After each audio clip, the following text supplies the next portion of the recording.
आफूले मेद पनि छोड्नु हुँदैन होइन। सुर्खेत चाहिँ ल दिउँसो कस्तो देख्छ भने कि यस्तै हो, राति त झिलिमिली भइहाल्छ होइन। दिउँसो चाहिँ यस्तै बाटोमा यसरी बसहरू आएको हुँदो रहेछ।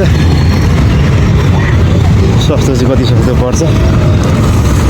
एउटा पाइन्ट यसो लानु पनि थियो, खै भएन। एउटै पाइन्ट मात्रै बोकेको थिएँ, भारी हुन्छ भनेर त्यही अहिलेसम्म लगाएको होला।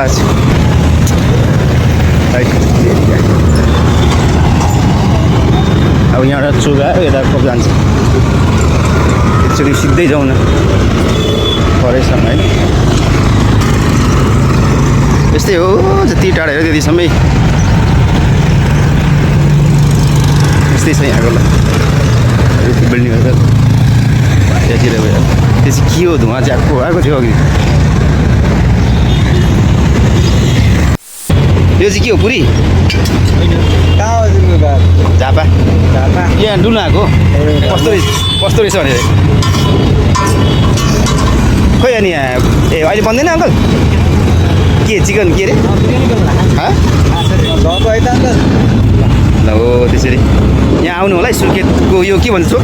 मङ्गलगढी चोक। मङ्गल चोकैमा आउनुहोस् है। अङ्कलको सानो सानो ग्यास चाहिँ टिक्क ग्यास त्यसरी के होइन। खै देखाउनु त्यसरी खोलेर। बस यो हो नि त। अब यति मात्रै आज?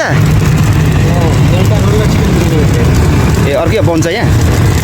ल त्यो के हो, झोल सुप खै जाने त अब। ल अब यसमा आउँछ अरू परिका ठ्याक्क त्यो चोकैमा छ यो, नदी चोकैमा छ ठ्याक्कै।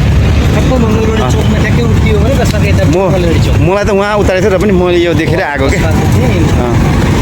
अघि आन्टी हुनुहुन्थ्यो, म आउँछु भने चाहिँ आउँछु क्या। ए म आएको छु। अब यो चाहिँ के बन्छ अहिले यो पनि चाख्नु ल। किन खेरो फाल्नु, मलाई ठिक्क दिनु, धेर नदिनु।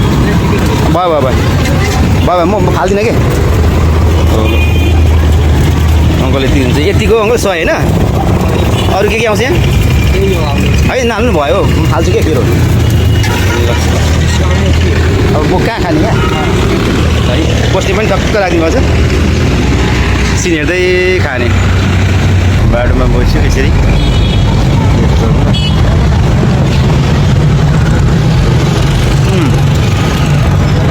के अरे मसला पनि कम छ होइन, सिम्पल छ क्या। मैले इन्डियामा खाएको त आम्मामा मसलाहरू हुन्छ, ठिक्क छ, सकिन्छ खानु।